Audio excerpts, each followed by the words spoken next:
What is going on, Oak Life Familia? We got Chris and Greg and Chris here with a couple of updates regarding Oak Life, the Oak Life community, and how we'll be doing Oak Life together, at least for the next few weeks. We had a leadership team meeting, conference last night being Thursday the 12th, and we covered some of the conversation going around with COVID-19 and the virus and how we're going to respond as a church, faith, group, community. We've decided that we will, at least up until Easter, unless anything changes, we'll be pausing our in-gathering services and doing services online via Facebook, via YouTube, kind of pre-recording the service, so to speak, the conversation, and posting it in a form that's accessible to you online. So we're going to be doing that moving forward again at least until Easter. Stay tuned for any further updates around that. Yeah, and the reason we're doing that, based on the advice and recommendations of government officials, and how our brothers and sisters at other churches and organizations are responding, and also just a concern for those who could be affected. The two groups that I think we're most concerned about are folks who have immune deficiencies. Most of Oak Life we're these young, vibrant millennials, so it may not like hit us. Like most of us might be thinking like, oh, I'm going to be fine. But it's not about us. It's about caring for the least of these or those who might be more vulnerable in our culture. And so that includes elderly folks or people who just have an immune deficiency for some reason, whatever that might be. And we might accidentally, by gathering together, pass it on and then expose somebody else to it. And so the way most government officials, the CDC, Alameda County, federal government, many church organizations are saying we should respond, one of the best ways to protect those people is by taking a step back from meeting as big groups for a while. We don't know how long, but we kind of felt like that's the right move, the wisest thing to do. So no Sunday gatherings for a little bit, which I think is an opportunity, like to slow down. It's an opportunity for us to be in solidarity with other people. It's kind of a disruption in culture, which hopefully can teach us things about how busy we are, about the things we do and don't need, and so forth. So no Sunday gatherings for a little bit. We're going to be doing stuff online. So no Sunday in-person gatherings, but we'll be moving remotely. We're also looking at other ways to do that, like throughout the week. A lot of our community is not centered on Sundays, so if we can find a way to build community online, whether it's like a discussion group or a Zoom call, or Zoom or Zoom? Zoom, okay. Zoom call, anything like that where we can continue to be together when we're not actually physically together. We're trying to build that. And I'll say one more thing before Greg takes over the next announcements. We are asking or just recommending to our life groups that they would suspend or pause for the time being. We're kind of leaving it up to life groups. We don't have like a top-down leadership style where we like tell each group when to meet and what they should do.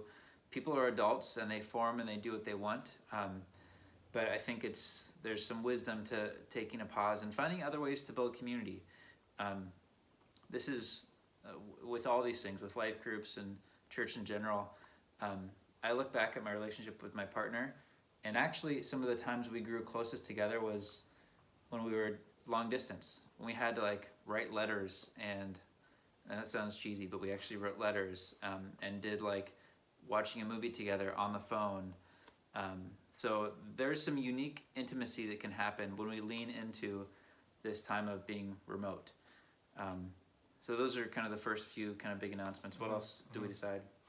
Well, and just to kind of co-sign that, despite what we may feel about the state of this society we're in right now, just the opportunity, at least personally for me, I was like, no, we should, don't go for this. We could fight back by sticking to our routine, but just staying consistent, standing in solidarity with those who either can't do life like they normally do, or a lot of the healthcare professionals that are overworked right now. Like, how do we stand in solidarity together, and how do we keep that consistent kind of uniformity? So just to the life groups and to everyone that is a part of this Oak Life community. How do we do this together, right? And then how do we stay connected to the community? So with Third Sunday givings, or Third Sunday offerings rather, we won't be able to necessarily do that without the in-service meetings how we usually do. So we're going to be creative and find out how we can keep those relationships, how we can partner with organizations that are trying to do work and help around individuals who rely on service work and will not have that opportunity because of all the jobs that are closing temporarily and whatnot. So we're trying to find ways to stay connected to the community while we shift in how we operate. And I think all of us are feeling some anxiety and some uncertainty around like what's happening. Mm-hmm. We don't know how long it's going to be like this.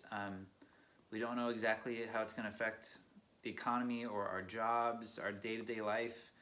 And so if any of you or any of us is feeling like extra concerned or worried or stressed, and it's you just need somebody to talk to, our leadership team, which is the governing body of the church, has volunteered to take kind of week by week on call assignments to just be present to anybody who needs to chat or talk or wants to be prayed for.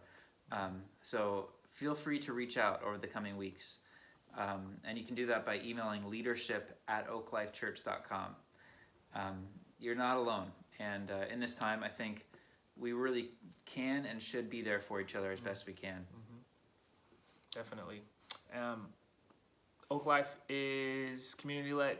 We can't do this without you, for sure. And one of the things that we're hoping is that for those of you who sow into Oak Life financially, if we can find a way to continue to do that, as we still continue to try and pour out and connect to the community and still try to keep this community as vibrant and as active as we can via different creative methods. And for those who generally give in person, maybe find a temporary, opportunity to, I was going to say get with the times. That's not what to say, but to find creative ways to find opportunities to give online and whatnot. And if you have any questions, again, we're still here. You can also use leadership@oaklifechurch.com as a way to kind of navigate that conversation if that's new to you or whatever the case may be. But we're trying to find ways not to slow down the community progress that we're making and continuing, but just to find creative ways to do it. So hopefully it doesn't slow us down, right? Yeah, and the last thing I'll say is this is actually a moment for our faith to show itself. It's easy to sing happy songs when life is pretty chill. But when things are all over the place and tossing and turning and hectic and chaotic, we see what we're about. We see what our community's about. And for me, at least, those have been the moments that have formed me and shaped me and drawn me closer to God. And one of the things I think we're all learning is that the claim of the Christian faith is not that if you believe these things, everything will be okay.